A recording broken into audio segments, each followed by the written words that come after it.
Here we are again, Dad&ally cooks. Good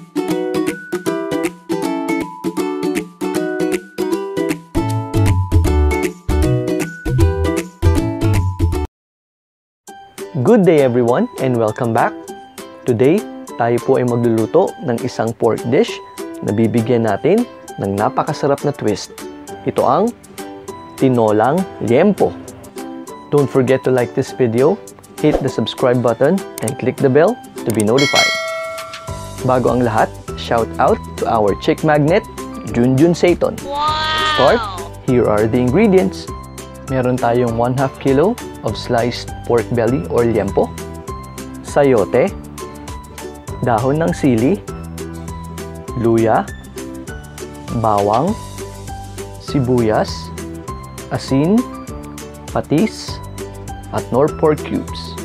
All okay? By Boss Ali. Simulan na natin.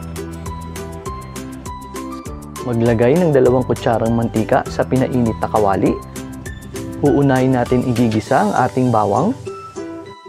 Saute garlic for 30 seconds.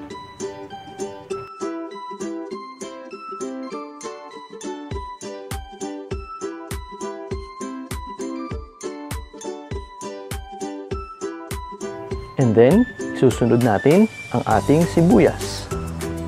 Saute garlic and onions as well.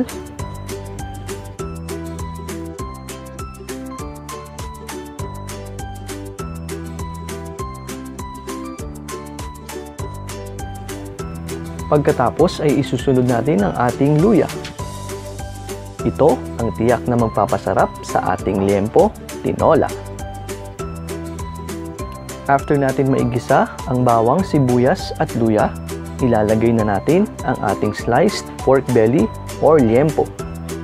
We will thoroughly fry our liempo for 5 minutes para mas lalong sumarap at lumabas ang mantika at katas nito. Ito ang medyo magpapalasa at magpapalambot ng ating liempo. Ito ang magiging pinakamasarap na sikreto sa pagluluto ng tinola. Kailangan lang na maigisa natin ang ating meat ng maayos sa bawang, sibuyas at luya.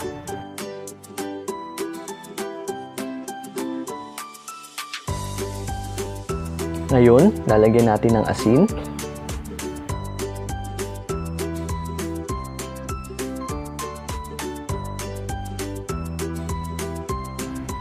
Haluin natin muli.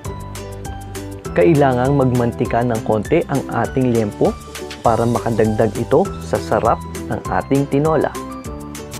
This will make it more delicious and tasty. Pag naprito na natin ang ating liempo, maglalagay na tayo ng 3 cups of water.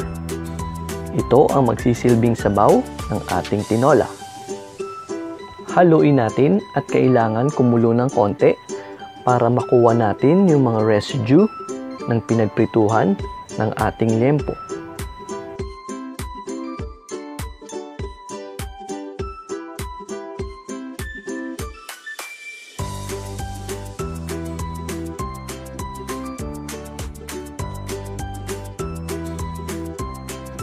And then, pag kumulo na siya,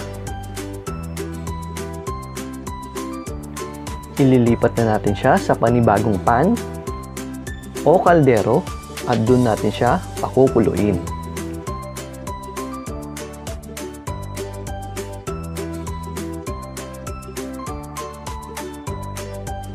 Haluin lang natin ng kaunti and then magdadagdag na tayo ng nor pork cubes. For this will surely enhance the taste of our dish. Haluin natin ng dahan-dahan. And then, we will cover it again. And we will let it boil for another 20 minutes. This time, in medium heat.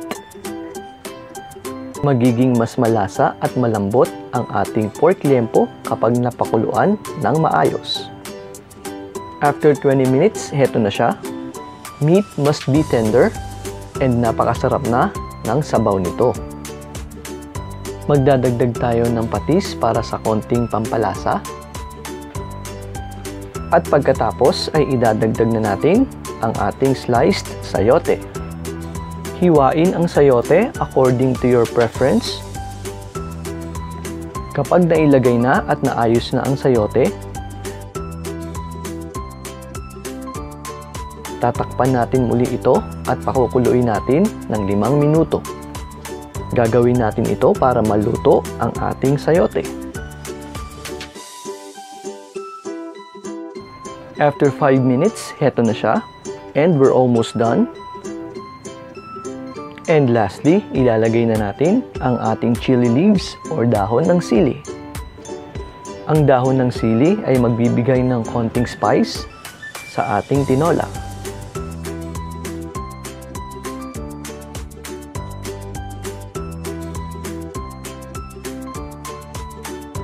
Pag nailagay na natin ang ating dahon ng sili, we will cover and again simmer for 20 seconds.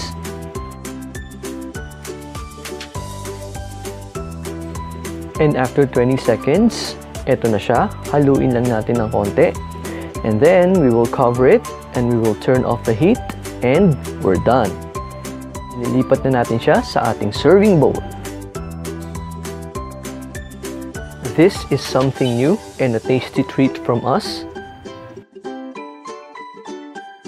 Flavorful liempo, enhanced with yummy broth.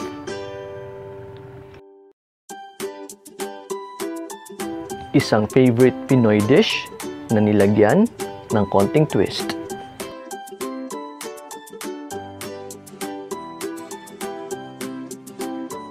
Ito ang ating tinolang liempo. Please like this video. If you have comments or reactions or suggestions, kindly comment down below. If you want more yummy and exciting videos, kindly click the subscribe button and hit the bell button for you to be updated on our upcoming videos. Salamat and God bless us all.